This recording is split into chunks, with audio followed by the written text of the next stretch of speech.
Bicara Puncak sebagai tujuan destinasi favorit dan menjadi tujuan wisata internasional, tentu bicara tentang bagaimana perputaran uang dalam jumlah yang sangat besar. Namun keberadaan Puncak juga membawa dampak negatif dengan munculnya permasalahan prostitusi berkedok kawin kontrak. Setelah sekian lama menjadi rahasia umum, akhirnya kepolisian Bogor menindak tegas dengan menangkap para pelaku yang diduga menjadi sindikat pengatur kawin kontrak. Seperti apa modus dan operasi mereka bekerja untuk melakukan aksi ini, dan bagaimana pandangan dan suara dari masyarakat melihat fenomena ini? Saksikan dalam episode Fakta kali ini bersama saya, Balkis Mansang.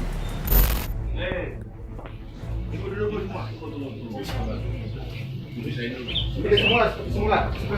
Dulu seperti semula. Seperti jangan hijab kamu lagi ya. Kuncinya tuh di bawah. Bu. Bu, ini posisinya di mana tadi, Bu? Sini. Terus sebelah ini sini. Masnya, itu dulu. Pegang tasnya Mas pusing. Siapa yang bisa bahasa Arab Saya ini? bisa Arab. Sawat. Ini siapa nih? Bros. Sini. Kamu tadi posisinya di mana? Di sini. Tenang aja. Aku coba dipraktekin dulu yang kayak tadi. Gini, kan tadi teh udah itikat dari supir. Katanya 5 hari, katanya ya. Oh ya udah atuh gitu. Udah we gitu. Udah dipasti kasihin uangnya. Uangnya buat apa? Buat ke ini, ke istrinya. Istrinya yang mana? Ini apa nih? Ini juga pertemuan ikut gitu. Ibu yang benar.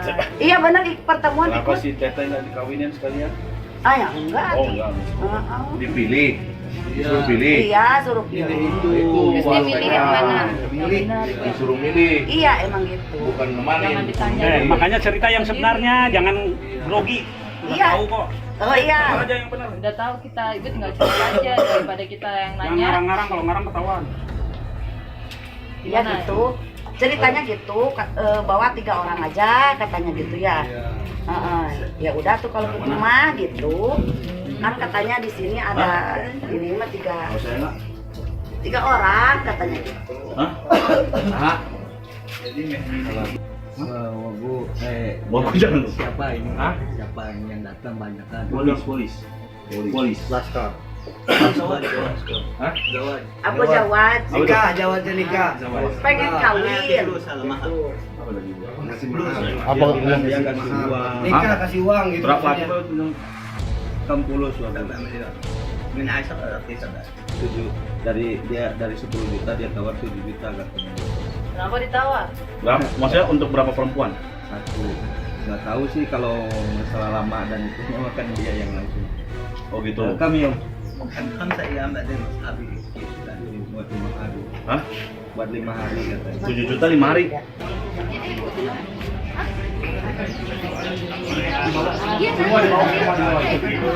Dari bos semua.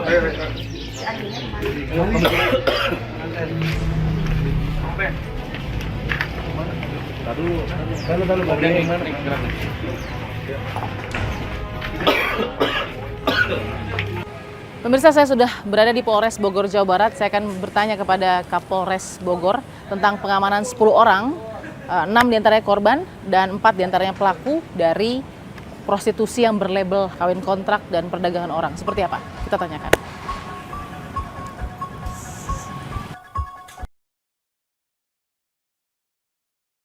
Saya bersama dengan AKBP Muhammad Joni, Pak Joni sebagai Kapolres Bogor.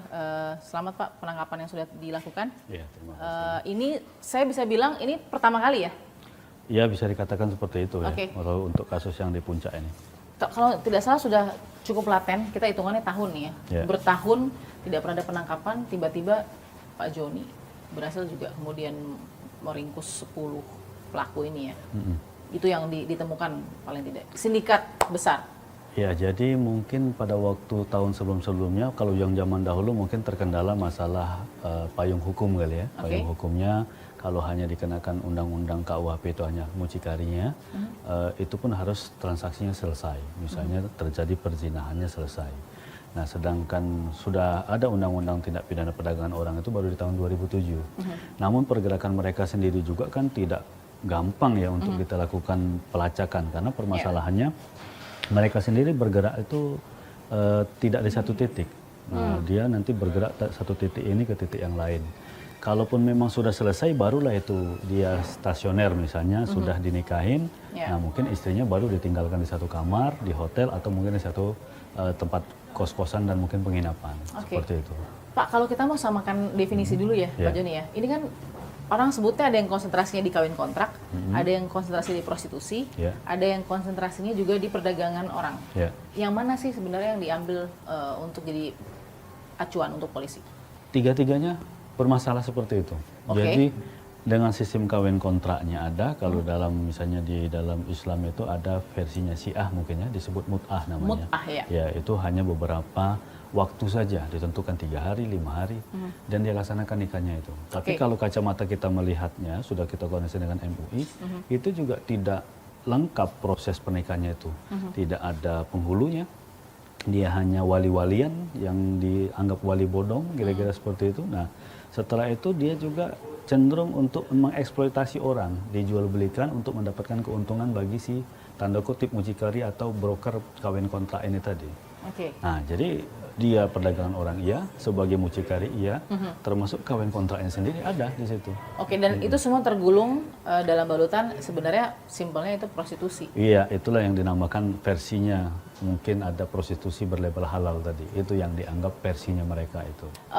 Menurut Bapak, kalau banyak sekali mungkin omongan miring, ini ada backingnya. Tapi pasti polisi kan kemudian mengatakan juga, ya nggak mungkin lah polisi backing. Tapi Bapak yakin nggak ini ada donaturnya tersendiri, ada yang lebih kuat juga untuk mempertahankan wilayah itu ada bertahun-tahun dan semakin subur? Kalau secara penyelidikan kami secara mendalam sebelum mengungkap kasus ini, sulit kita katakan dengan kategori tanda kutip prostitusinya itu dilindungi atau di backing oleh aparat. Karena dia tidak stasioner, dia bergerak-bergerak, korbannya dari Sukabumi, transaksinya bisa di Cipanas Cianjur, bisa juga di Cisarua wilayah Kabupaten Bogor. Nah, jadi tidak satu titik. Ya, yang kedua, misalnya yang bersangkutan sendiri ini sulit untuk pembuktian bagaimana terjadinya nikah kontraknya itu di mana dan lain-lain, kan dia bergerak. Namanya kawin-kawinan ini. Nah, kawin-kawinan dalam arti Mbak cocok, saya cocok, tinggal ambil satu saksi yang menjadi wali-walian, kita ketemu di mana. Dan itu kalau tidak ada secara informasi yang lengkap, itu tidak akan bisa kita ungkap. Pak Joni, ada supply, ada demand. Tapi di tengah-tengah itu dalam bisnis prostitusi ada yang namanya mucikari. Mereka seperti apa sih Pak biasanya profiling mucikari? Macam-macam ya profilingnya ini. Jadi kalau seperti yang kita tangkap 2 orang ini, yang bersangkutan ini mantan TKW. Mantan TKW di Arab sudah 3 tahun, ya. Cuman karena misalnya yang bersangkutan juga ada tergiur, kelihatannya banyak juga orang-orang yang dari Timur Tengah sana mencari untuk bagaimana mendapatkan kawin kontrak tadi. Sedangkan ada beberapa mungkin korban ini tadi tergiur juga untuk mendapatkan tadi. Nah, yang menggiurkan bagi si mucikari ini keuntungannya lumayan ketimbang dia gaji yang di pabrik ya, yang tadinya TKW tadi sudah selesai dia kerja di pabrik mungkin hanya mendapatkan 4 juta per bulan. UMR gitu ya. UMR, sedangkan di sini transaksi bisa mendapatkan 4 juta sekali transaksi. Contoh. Sekali transaksi, bisa. Bukan 1 hari. Bisa. Kalau 1 hari transaksinya 5 bisa. Iya, jadi misalnya nih saya bawa 8 orang. 1 orang cocok nih dengan turisnya. Nah, misalnya transaksinya ketemu di 8 juta untuk per 5 hari ya, asumsi ya. Nah, per 5 hari itu pembagiannya bisa 50-50 antara si korban dengan si mucikari. Kan 4 juta dia sekali transaksi. Nah, kalau misalnya dia dapat seminggu sekali saja ya pasti jauh lebih besar dengan gajinya yang kerja di pabrik tadi. Tadi Bapak singgung soal korban. Saya juga ingin tahu, kalau Bapak katakan memang kalau bahasa hukum hanya korban pelaku ya Pak ya. Sekarang ketika ada korban Pak, kalau korban menerima manfaat, tadi kan Bapak bilang korban ada menerima 5 juta, 10 juta tergantung bagaimana kontraknya itu dilaksanakan. Betul. Kontraknya juga lisan ya Pak ya? Ya, ada lisan, kadang ada pernah tulisan tertulis juga? tapi itu disimpan oleh mereka sendiri. Jadi ada lisan, tulisan? Ada kayak yang kwitansi tertulis. gitu Pak atau gimana? Dari beberapa versi yang menyebutkan dari informan kita ada yang tertulis seperti itu. Ya. Nah korban yang menerima manfaat, Bapak masih sebut korban atau sama-sama menjadi kontributor dari sindikasi ini? Tergantung sudut pandangnya ya. Jadi Oke. kalau misalnya kita hasil berita acara wawancara atau berita acara pemeriksaan kepada si korban tadi, versi dia memang tidak mengetahui dia. Versinya adalah dengan bujuk rayu, unsur penipuan. Tidak ada mengetahui bagaimana bahwa- menikah ya. atau tidak mengetahui bahwa ini salah? Yang mana, Ya, Pak? kita tidak mengetahui kalau misalnya menikah versinya kontrak ini misalnya ternyata prostitusi. Oke. Tapi dia jalanin. Tapi uang tetap terima? Uang tetap terima. Ya, Oke. prosesnya adalah mendapatkan uang dulu. Tapi setelah uang tadi diterima menimbulkan kebutuhan baru yaitu lahirnya anak. Nah, ini Ya. permasalahan baru yang timbul. Ya kan? Yang bersangkutan tidak mempunyai ayah, dia juga mempunyai dua kebutuhan yang harus dipenuhi, dia Oke. sendiri dan anaknya. Terima kasih sudah memberikan analisis tadi Pak. Kita lihat bagaimana kemudian fakta-fakta berikutnya yang bisa menggambarkan bagaimana fenomena prostitusi, saya ambil ya Pak, berlabel halal yang dikatakan tadi oleh Bapak. Dan ada perdagangan orang di sana yang harus kita kuak. Kita akan temukan fakta berikutnya. Saya bersama dengan Kanit Reskrim Ibda Hafiz Prasetya. Kita mau menuju ke unit PPA karena ini kan arahannya juga untuk melihat para tersangka yang profesinya apa saja, mucikari? Iya Mbak, ada 2 orang mucikari dan 2 orang bertindak sebagai supir. Oke, jadi 2 mucikari, terus kemudian 2 menjadi supir yang mengantar. Ya, yang mengantar. Oke, ini masing-masing usianya berapa? Masing-masing semuanya di atas 40 tahun. Oke, Kemudian sudah berumah tangga, cuman ada beberapa yang telah berpisah dengan pasangannya. oke, ini ada di sini ya Mas? Ya, Oke, mereka semua ada di sini sekarang. oke, kita ikut Mas Hafiz ya.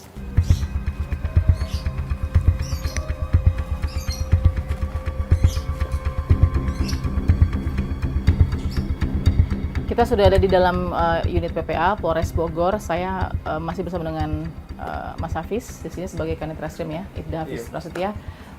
Kita sudah ada 2 tersangka juga di sini inisialnya. Inisialnya Ibu ON dan Iya. Ibu IM. ON dan IM. Yang ON yang mana? Yang ON yang di kanan ini dan yang IM yang di kiri. Oke, Bu En, mohon maaf usianya berapa Bu? 46. 46 tahun. Saya boleh tahu Ibu sudah berapa lama berprofesi sebagai mucikari ini? 3 bulan. Bu. Baru 3 bulan Bu? Iya. Hubungan dengan Ibu IM? Teman. Teman. Saya penasaran Ibu mencari perempuannya ini dari mana Bu? Dari kabar-kabar dari teman-temannya gitu Bu. Ini ada yang mau. Gitu. Terus kasih nomornya. Terus saya telepon. Kriteria Ibu mencari orang yang tepat untuk tamu itu apa? Harus bagaimana orang yang mau dikasih untuk tamu ini? Dia nawarin sendiri kadang. Ada yang mau. Ada yang mau maksudnya? Dia minta gitu, nanyain gitu. Kabar-kabar dari temannya gitu, nanyain udah gak gitu. Ada nggak Bu daftar keinginan dari tamu itu sendiri untuk oh saya maunya yang seperti ini, seperti ini, seperti ini? Enggak ada Bu. Nggak ada. Jadi memang Ibu aja yang cari, bebas gitu nyarinya. Ya betul. Kebanyakan gadis atau sudah berumah tangga atau bagaimana? Janda Bu. Kebanyakan janda, Janda. yang Ibu carikan. Usia 35 ke atas Bu. Tidak pernah di bawah 35 tahun. 35 ke atas Bu. Ada yang belasan tahun nggak? Enggak ada. Itu siapa yang menentukan harga? Ibu atau tamu atau yang memberikan perempuannya ke Ibu? Tamunya sendiri. Tamunya sendiri. Berapa biasanya tamu buka harga? Pertama waktu ke Ceduk itu saya 7 juta Bu. 7 juta. Ya, Untuk 5 hari. untuk 5 hari. Ya. Nah, istilahnya apa itu Bu? Istilahnya booking Bu. Booking. Booking ya. Jadi bukan kawin, Bukan. booking ya Bu ya? Booking ya. Booking berapa hari? 5 hari. 7 juta rupiah. Ya. Uang itu Ya. kalau misalkan 7 juta ke anaknya 4 juta. Ke ibu? Saya yang 3 juta Ya. buat sewa mobil sama saya 1,5 juta. Ya. Terus supirnya atau tukang masak yang minta 1,5 juta gitu Bu. Jadi sisanya untuk Ibu berapa? 1,5 juta Bu. Bersih. Ya, kalau misalkan udah keterima uangnya itu. Ada informasi ada perkawinan di dalam transaksi itu. Nggak ada perkawinan Bu, cuman bersalaman aja udah gitu. Kenapa mesti bersalaman Bu? Ya udah seperti itu dia maunya. Bersalaman itu maksudnya setuju dengan harga atau ada janji-janji khusus? Enggak ada janji-janji khusus. Cuman bersalaman aja gitu. Ya udah deal segitu udah gitu.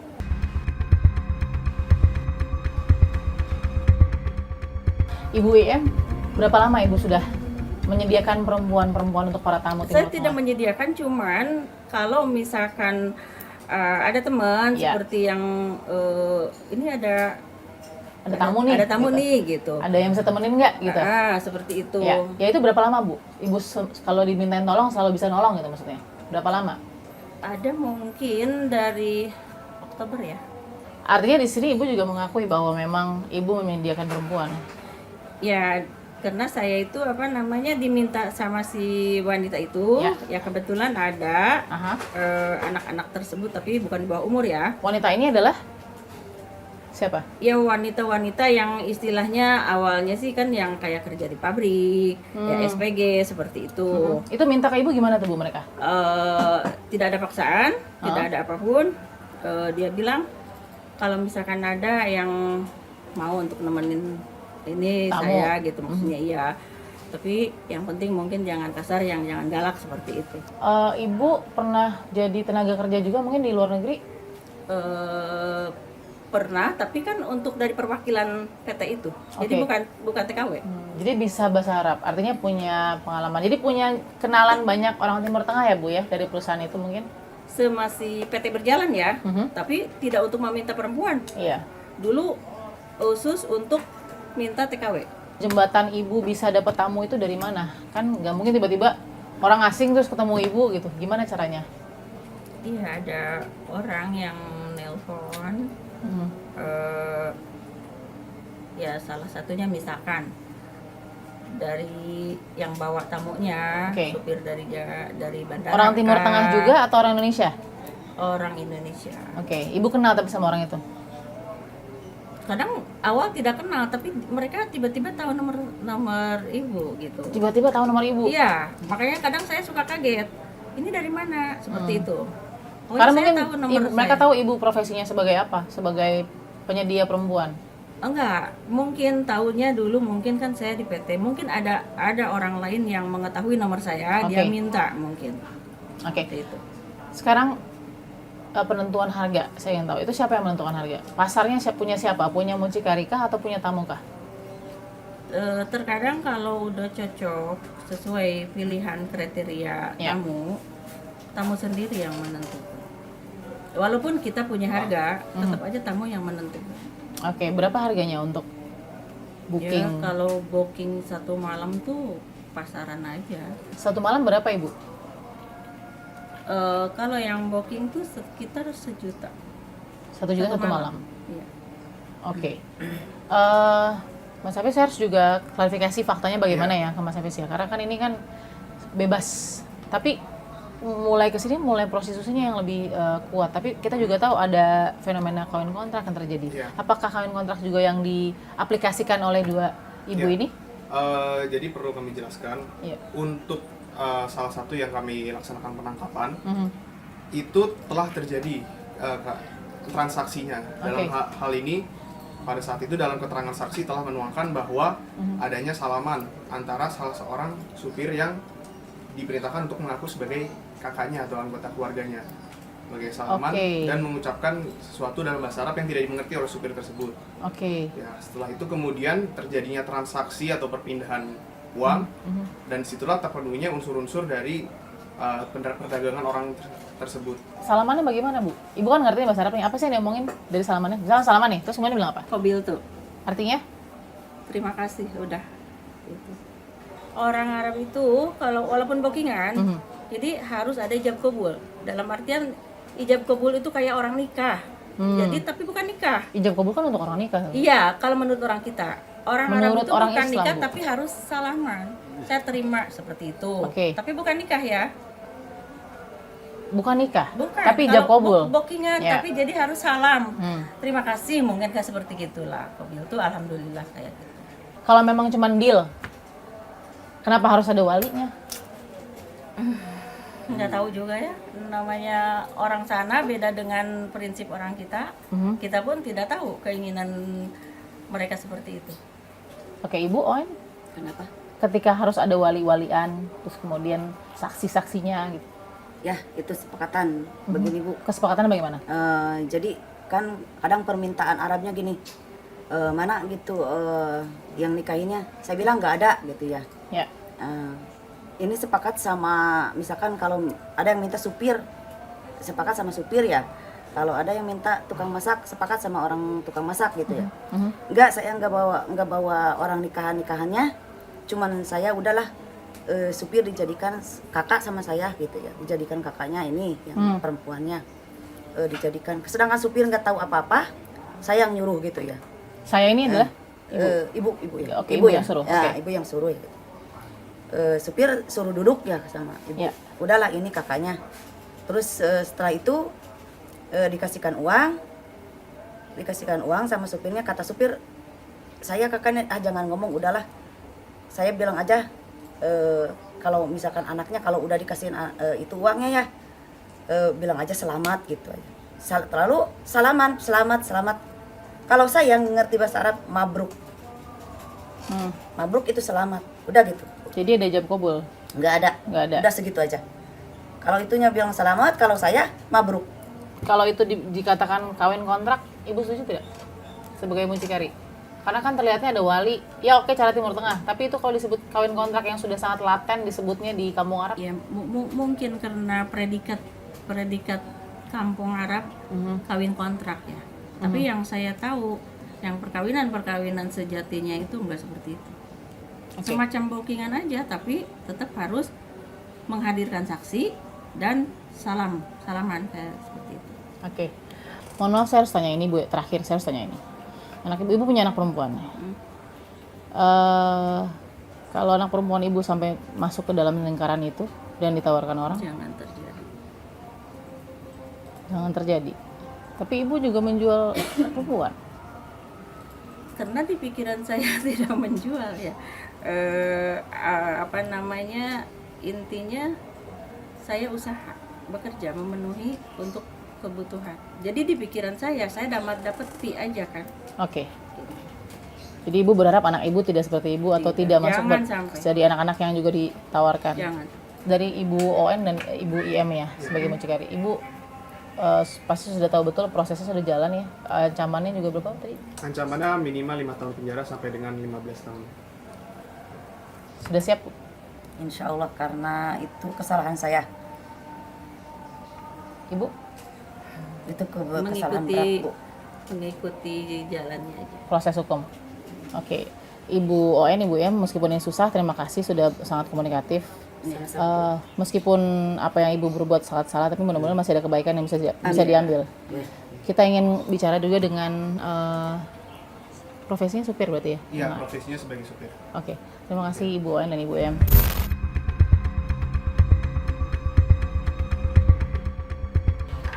Ini dengan K ya? Ini K, oke. Silakan. Ini dengan BS. Jadi K dengan Ibu IM tadi, yang duduknya juga sama di sini ya. Kemudian BS dengan Ibu ON. Ya. Oke. Jadi perannya kedua ini adalah sebagai supir, pengemudi ya, antar jemput. Oke. Saya mau ke Pak BS. Pak BS, sudah berapa lama dimintakan bantuan untuk jadi supir? Pertama kali. Baru pertama kali.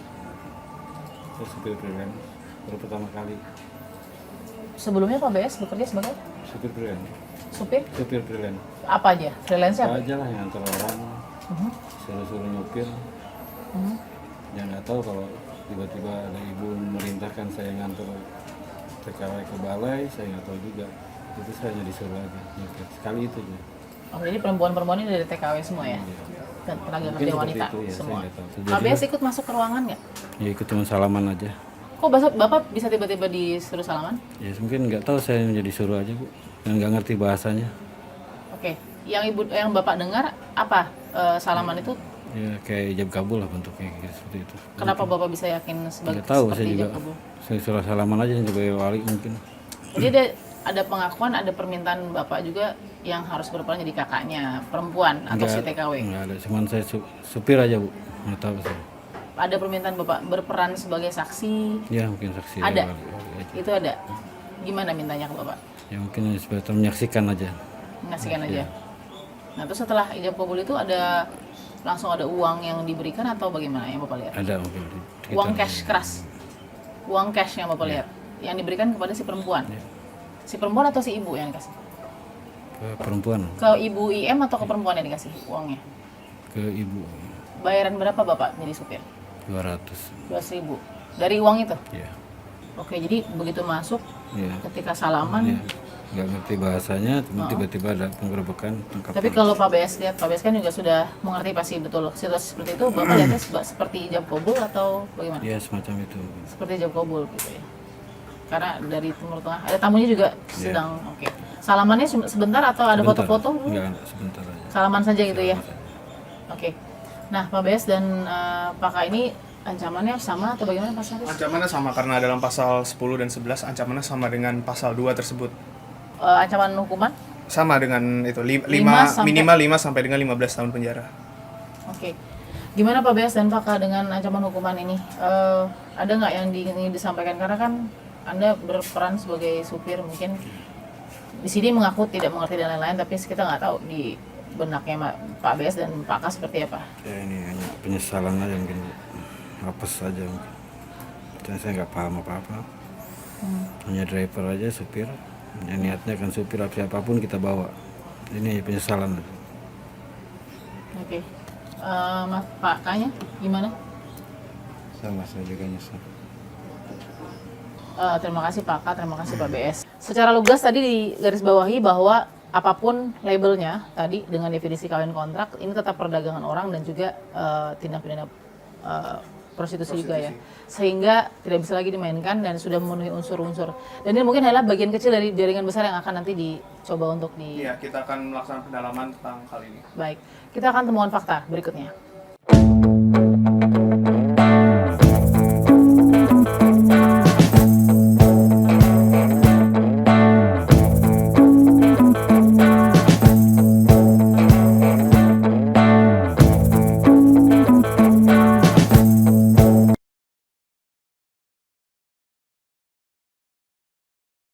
Daerah Tugu Utara, Cisarua, Kabupaten Bogor, kita akan bertanya kepada kepala desa dari Tugu Utara tentang fenomena kawin kontrak dan tentunya fenomena kampung Arab sendiri.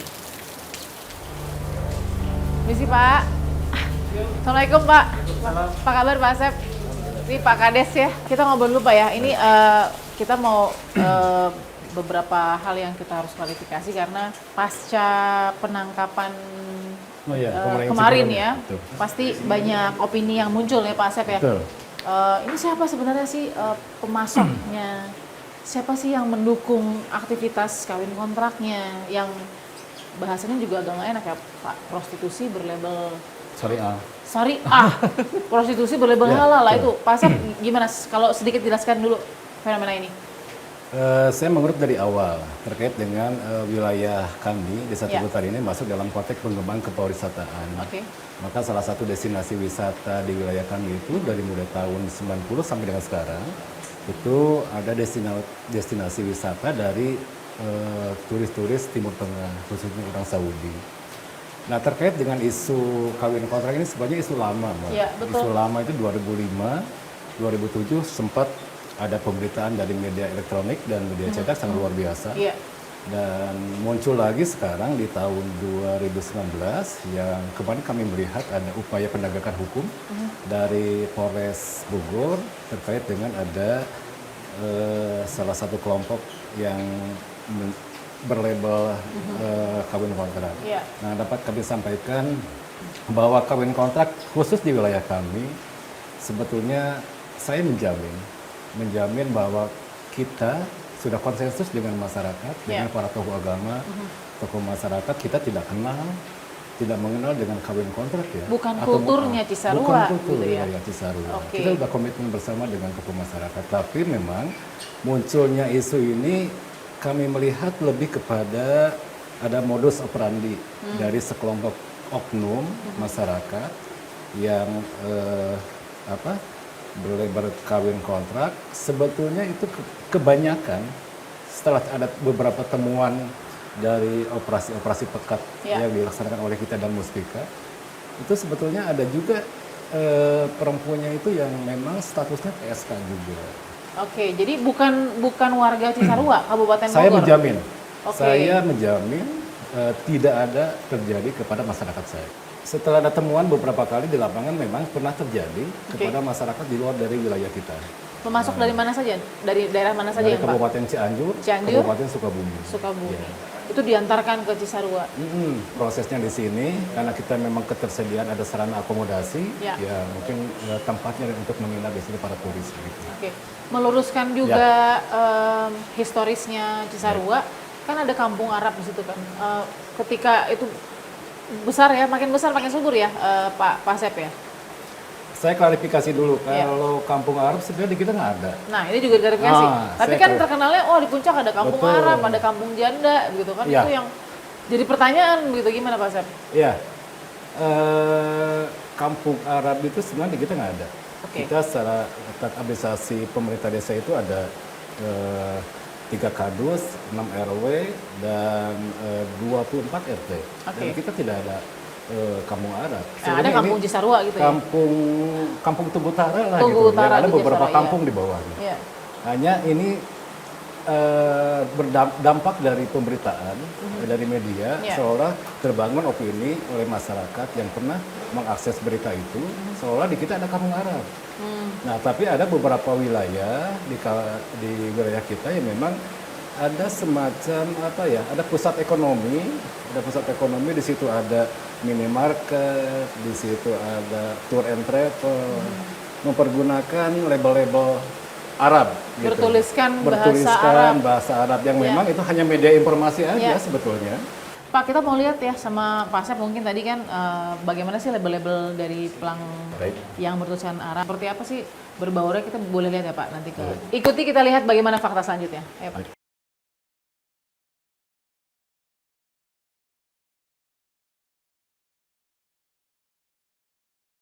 Ini ya Pak Asep, kita akan menyisirnya kemana Pak? Ke arah atas. Atas ya, di Warung Kaleng. Kita lihat bagaimana, ini kita mau lihat pelang-pelang usaha-usaha dari kebanyakan mereka yang dari Timur Tengah ya Pak ya, seperti apa?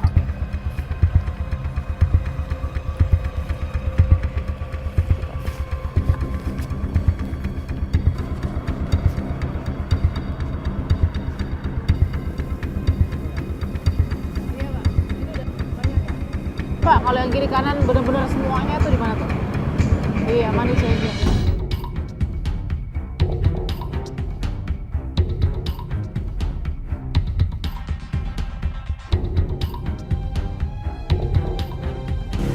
Ini dari mana sih? Dari TV1. Bakis bilang dari Bakis. Makasih ya. Ini maksudnya buat apa sih? Enggak, ini nanya-nanya aja. Kita lihat tuh dari bawah sampai atas banyak sekali bahasa Arab. Ya Mas Mitra ya. Saya mau tahu itu artinya apa sih? Bahasa Arab sih nggak bisa bahasa Arab juga saya. Oke, enggak, tapi kenapa? Coba kalau Mas Mitra sini sebentar. Yang ini nih Mas, yang ini nih, yang di depan ini nih. Kayaknya saya nggak bisa baca Arab. Nggak bisa baca Arab. Yang nempel stikernya siapa? Bos saya. Ibu ya, oke. Kenapa? Pernah nanya kenapa bahasa Arab yang ditonjolkan di tokonya? Karena banyak wisatawan. Iya, karena wisatawan asing banyak, jadi pakai bahasa Arab lah. Kan yang wisatawannya orang Arab Saudi. Banyak ya, banyak Saudi. Jadi makanya dikasih bahasa informasi di situ dalam bahasa Arab. Kalau belanja sehari banyakan orang Indonesianya yang belanja atau orang Arab semua? Oh iya? Ini kayak gini ya? Kayak gini ya? Ini tinggal satu nih. Satu caranya. Jadi banyakan yang belanja itu adalah orang Arab, banyakan. Cuman yang ya semuanya orang Arab sih yang beli sih. Makasih Mas Mitra ya, makasih ya. Oke. Jadi kita lihat satu toko tadi yang juga punya banyak pelanggan yang merupakan wisatawan Timur Tengah. Kita mau tanya-tanya lagi nanti. Ini apa nih Mas bacaannya? Saya sih juga kurang terlalu paham banget ya kalau untuk tulis ini, tapi ini bacanya di Arab tuh kayak apa, semacam dia punya tempat khusus untuk Arab kayak gitu. Iya. Terus di sini menyewakan villa untuk 5 hari. Iya. Dan 1 harinya itu bisa free. Bisa? Free. Gratis? Kalau dia sewa 5 hari, 1 harinya dia bisa dikasih free gitu. Kalau tokonya sendiri, di atasnya ada pelang juga? Iya, boleh. Itu nama toko kita. Artinya apa? Saya kurang tahu artinya, tapi namanya Al-Mediyah gitu. Al-Mediyah itu kan ada tulisan Arab juga ya? Nah oke. Kenapa nggak ada tulisan bahasa Indonesianya? Kalau saya kurang tahu ya, itu mungkin tergantung dari keputusan yang punya gitu kan. Oke. Nah ada tahu nggak mungkin Mas Saiful bahwa, saya nggak tahu Mas Saiful tahu apa enggak, tapi bahwa kita punya peraturan presiden yang mengharuskan ada penggunaan bahasa Indonesia pada toko-toko yang menjual begitu. Pernah tahu? Mungkin pernah dengar? Saya belum pernah. Belum pernah dengar ya. Tapi kalau di sini spesial ya, banyak banget kemudian yang kita lihat berbahasa Arab gitu. Meskipun sudah ada PR presiden ya. Oke. Mas Saiful terima kasih. Iya, Terima kasih ya Mas Saiful ya. Oke. Kita lihat tahu tadi saya sempat tanya ya ke mereka yang juga menjaga toko, tahu nggak soal Perpres 63 tahun 2019 yang mewajibkan untuk menggunakan bahasa Indonesia dalam toko-toko atau pemukiman. Ini kan kita lihat sama sekali nggak ada ya Mas, apa ya, ada sih bekam, tapi kemudian memang sosialisasi itu tidak mudah gitu yang dirasa. Betul. Dan ini kan regulasi baru ya, baru 36 2019. Mungkin nanti ada peraturan Perbub atau mungkin Perda untuk lokal Kabupaten Bogor. Mungkin nanti ada regulasi aturan. Saya sudah berada di kantor Bupati. Kita akan tanya langsung kepada Ibu Bupati, ada di sebelah saya Ibu Ade Yasin. Apa kabar Bu? Baik, Alhamdulillah. Alhamdulillah dikasih waktu nih. Padat, saya lihat banyak sekali tamu di depan. Ada penangkapan yang baru pertama kali ya Bu? Ini kejadian loh, dari bertahun lamanya fenomena kampung Arab itu sendiri, akhirnya sudah ada penangkapan untuk pertama kalinya pelaku, kita sebutnya kawin kontrak ya Bu ya? Kawin kontrak, korbannya juga ada, tamunya juga sempat diamankan. Dan ini pasti membuka gerbang besar dari latennya fenomena kawin kontrak yang sudah tentu pasti salah. Ibu pertama begitu tahu penangkapan pasti kan ada komunikasi juga dari Ibu tentunya. Seperti apa sih Bu arahannya pertama? Oh ya, pada saat saya menerima gambar dan video tentang viralnya kawin kontrak, ini kan sebagai pemimpin daerah tentunya merasa nggak enak ya, malu juga gitu. Ini Kabupaten Bogor yang saya pimpin ternyata ada yang sesuatu yang menghebohkan, tetapi itu negatif ya. Akhirnya saya mengundang Kapolres, Pak Dandim, dan Forkopimda juga Ketua MUI rapat koordinasi. Di situ rapat koordinasi saya minta semua untuk bergabung untuk kita basmi sama-sama. Nah dari situlah, dari rapat tersebut besoknya Kapolres mulai bergerak menurunkan intel-intelnya dan akhirnya tertangkaplah orang yang sedang bertransaksi untuk kawin kontrak. Jadi di situ ada 6 perempuan korban sebagai korban, 2 perempuan mucikari dan 2 laki-laki yang berperan sebagai amil. Jadi memang kawin kontrak itu sebetulnya bukan sesuatu yang mereka kan anggap itu halal, padahal tidak halal. Jadi saya pikir ini prostitusi yang dibungkus dengan label kawin kontrak, kawin ya, di label kawin. Tapi ketika kawinnya itu amilnya bodong ya kan, lalu semuanya secara administrasi persyaratan itu tidak dipenuhi, ya otomatis kan tidak sah. Jadi saya pikir ini perlu cepat-cepat dibenahi karena sebentar lagi 2020 kan, ketika ini didiamkan tentunya akan menambah panjang sejarah begitu. Jadi saya akan memotong sejarah tersebut dan ini harus segera diselesaikan begitu. Kalau Ibu memotret daerah Ibu sendiri, sebesar apa sih Bu jaringannya yang dilihat, seluas apa wilayah yang di situ sudah mulai tumbuh bibit-bibit baru dari kawin kontrak gitu? Banyak sebetulnya gini, di puncak ini adalah tempat mereka bertransaksi ya, di villa-villa, karena banyak villa-villa yang tersembunyi dan karena memang dalam kondisi alam yang sejuk dan rimbunnya pepohonan sehingga kegiatan-kegiatan yang di dalam itu tidak terdeteksi. Tetapi memang ini sepertinya sudah ada mafia, kayak mafia begitu ya, sudah ada jaringan-jaringannya yang tentunya harus kita urai satu-satu. Ini satu tertangkap, mudah-mudahan menyambung ke yang lain. Saya kutip kata Ibu ya, Ibu kan pakai sistem motonya nongol babat. Itu maksudnya apa Bu? Apa memang mau kerjanya hand by hand, micro managing aja gitu, kita nongol babat, tapi kemudian kan pasti yang tumbuh juga banyak. Karena demand-nya besar. Ya, nongol babat ini tidak hanya untuk prostitusi, tetapi untuk bangunan-bangunan liar yang ada di puncak, karena kan puncak kita harus jaga sebagai kawasan konservasi juga air ya. Nah ini saya pikir ketika ada bangunan-bangunan yang tidak berizin, kita segerakan dibabat, karena kalau terus didiamkan akan tumbuh seperti juga pedagang kaki lima dan lain sebagainya. Nah ini sudah kita mulai penataan. Dari pedagang kaki lima, dari pelebaran jalan sampai bangunan liar. Kemarin di Citaninggul juga kita babat habis karena memang itu juga berdiri di atas tanah negara. Nah kalau yang sekarang ini kawin kontrak kan mereka hit and run ya, ketika mau digerebek hilang begitu. Oke. Nah itu susahnya ya Bu? Susahnya begitu. Itu kecamatan mana saja? Mohon maaf Bu, kalau boleh di pinpoint di mana ada saja? di Megamendung dan Cisarua. Apa Bu yang mesti disampaikan? Kita akan konsisten kok. Saya dengan Pak Dandim, Pak Kapolres, Pak Kepala Kejaksaan, juga pengadilan, Ketua MUI, dan beberapa teman-teman yang tergabung dalam forum koordinasi pimpinan daerah sepakat untuk membentuk tim. Kami sudah tim gabungan untuk membasmi prostitusi seperti ini. Tidak hanya kawin kontrak, tapi jenis prostitusi yang lain, ya yang ilegal kan seperti ya ada mungkin warung remang-remang dan lain sebagainya. Kita sudah sepakat untuk membasmi itu. Dan ini bukan kerja sebentar, dan kerja-kerja yang panjang. Termasuk ya penertiban plang-plang yang berbahasa Arab yang tidak berizin. Jadi kita juga yang bangunan tidak berizin dengan plang-plangnya, dan kita juga akan bersihkan. Kita akan temukan lagi bagaimana fakta selanjutnya. Prostitusi dalam sebuah peradaban menjadi salah satu pekerjaan tertua di dalam sejarah manusia. Namun pada masa modern saat ini, modus operandinya pun semakin beragam. Memanfaatkan perkembangan teknologi yang ada melalui jejaring media sosial dan juga melekat hingga ke dunia pariwisata. Di puncak Bogor, Jawa Barat, yang menjadi tujuan pariwisata favorit, sayangnya citranya harus sedikit tercoreng dengan adanya fenomena kawin kontrak antara wisatawan Timur Tengah dengan wanita Indonesia. Namun setelah penangkapan yang dilakukan oleh Polres Bogor terhadap terduga pelaku aktivitas kawin kontrak yang tentunya melanggar norma dan etika hukum di negeri ini, mudah-mudahan ada efek jera yang bisa meminimalisir fenomena ini. Kita juga berharap terhadap Muspida dan juga masyarakat agar bisa bekerja sama dan menemukan jalan keluar agar bisa menghilangkan fenomena kawin kontrak dan justru mengedepankan nilai-nilai wisata dengan kearifan lokal yang lebih sehat dan lebih baik. Saksikan terus Fakta setiap hari Senin pukul 20 waktu Indonesia Barat bersama saya Balkis Manisang.